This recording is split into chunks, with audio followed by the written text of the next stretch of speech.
Today I'm going to do a reflection on one of my favorite stories in all the Gospels. The story of Jesus turning water into wine in Cana of Galilee, found in John chapter 2. I'm going to use this wonderful mosaic by Marko Rupnik, painted in the Cappella della Pontificia Facoltà di Scienze dell'Educazione Auxilium in Rome. I have used this story so frequently in my teaching and in my preaching that a friend of mine gave me this t-shirt for Christmas.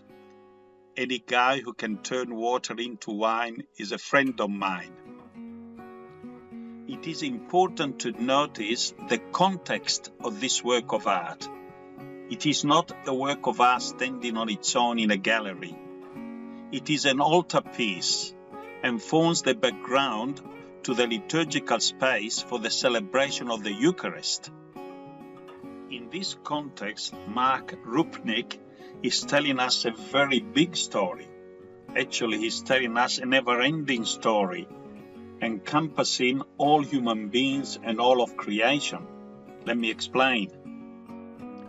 The story begins at a couple's wedding in the town of Cana in Galilee. This was a territory which had been occupied by the Romans, who imposed incredible taxes on the poor people living there, and therefore they have very little to celebrate. But a wedding is a wedding and needs to be celebrated by families and friends.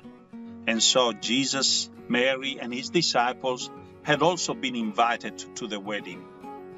But why do the couple in this mosaic look so sad? Because Marko Rupnik portrays them at the moment in which they are beginning to realize they are running out of wine. And who is it who first notices they are running out of wine? Is Mary, the mother of Jesus. Mary, the ever-attentive mother, the ever-attentive woman, notices the embarrassment of the young couple, and so she appropriates their shattering embarrassment as she appropriates the embarrassments of all human beings.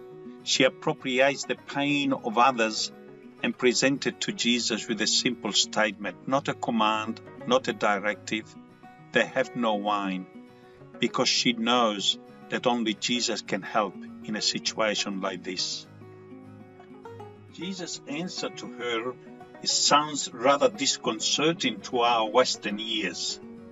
He says to her, "Woman, what concern is that to you and to me? My hour has not yet come." By calling her woman, the Gospel of John takes the Cana story into a wider horizon. In fact, his Gospel begins with the same words as the book of Genesis, in the beginning. His Gospel is a new Genesis, and the new Genesis needs a new woman, Mary. This new woman will have a very important and central role to play in this story. That is why Jesus says, "What concern is that to you and to me?" Both Jesus and Mary are in this new story. And even though his hour has not yet come, it is Mary's attentiveness to the couple's needs that becomes the reason for Jesus to begin his mission. In the book of Genesis, the first couple, Adam and Eve, are also presented as having their first meal. But at this meal, they are eating what God had forbidden. At Cana instead, Mary, as the new woman, overturns their disobedience by telling those who want to serve Christ that they have to do whatever he tells you. And that is why, in his mosaic, Marko Rupnik has placed an unfolding scroll as a background to Mary's words to the servant. A new story is unfolding right now before our eyes. Now, standing there were 6 stone water jars for the Jewish rites of purification, each holding 20 or 30 gallons. And Jesus said to them, "Fill the jars with water," and they filled them up to the brim. Can you see? This is not a brand new story.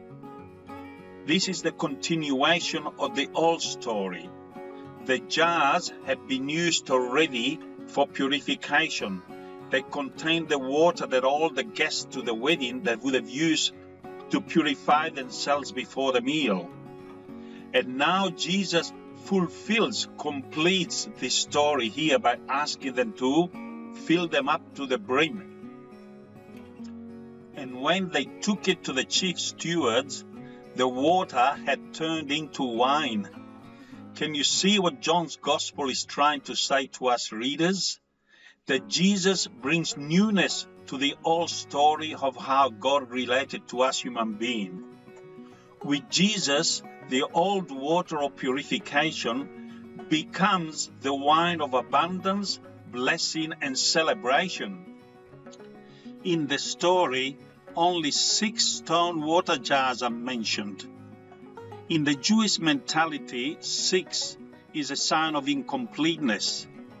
Only the number 7 speaks about completeness and fullness. Why has John done this? Because he's trying to tell us that this is the first sign that Jesus uses to reveal his glory. There is more to come, much more. And that's why Marko Rupnik has not depicted Jesus sitting at the table with the wedding guest. He is on the cross, because in the Gospel of John, the cross is the ultimate sign of God's total, complete, and unconditional love for every human being. In the story of Genesis, the tree has given us human beings the fruit of our disobedience. On the tree of the cross, Jesus becomes the fruit of our reconciliation and forgiveness. At Cana, Jesus shows the sign that God cares for our human needs, that he wants to share not only our pains and sorrows, but also the joys of life, the joys of love and the fruitfulness of love, the great gift of love and being loved. And in his Gospel, John proclaims that on the cross, Jesus becomes the one who can satisfy and quench the deep spiritual hunger and thirst in the heart of every human being. But how, you may ask? From his side, from his pierced side, blood and water pours out. But on whom? On all those who believe that on the cross Jesus is pouring out on us God's total, complete, and unconditional love. And it is at the foot of the cross that we find Mary with John the disciple. It is at the foot of the cross that Jesus once again refers to her as woman. Woman, this is your son. Son, this is your mother. It is at the foot of the cross that Jesus proclaims Mary as the mother in this unfolding and never-ending story of God's love for us. It is at the foot of the cross that she becomes the new mother for this new family.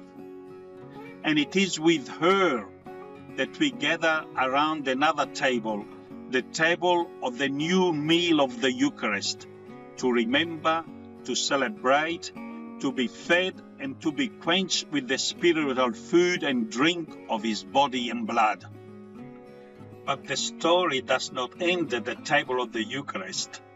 Marko Rupnik adds another important detail to his mosaic.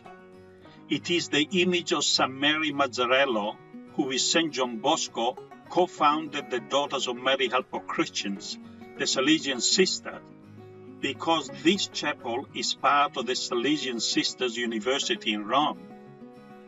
Marko Rupnik presents her firmly holding the cross of Christ, and portrays her as striding confidently and eagerly towards the door of the chapel.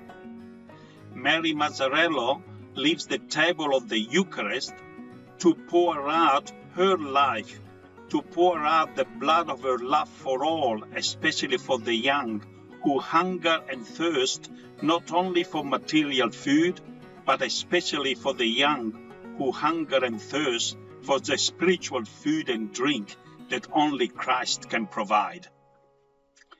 And it is Mary Mazzarello that will remind me and you, and especially every Salesian sister, that if you want to be part of this never-ending story of God's love, you had to make sure that the guy who turned water into wine is not only one of your friends, but is your very best friend. Thank you. Bye now.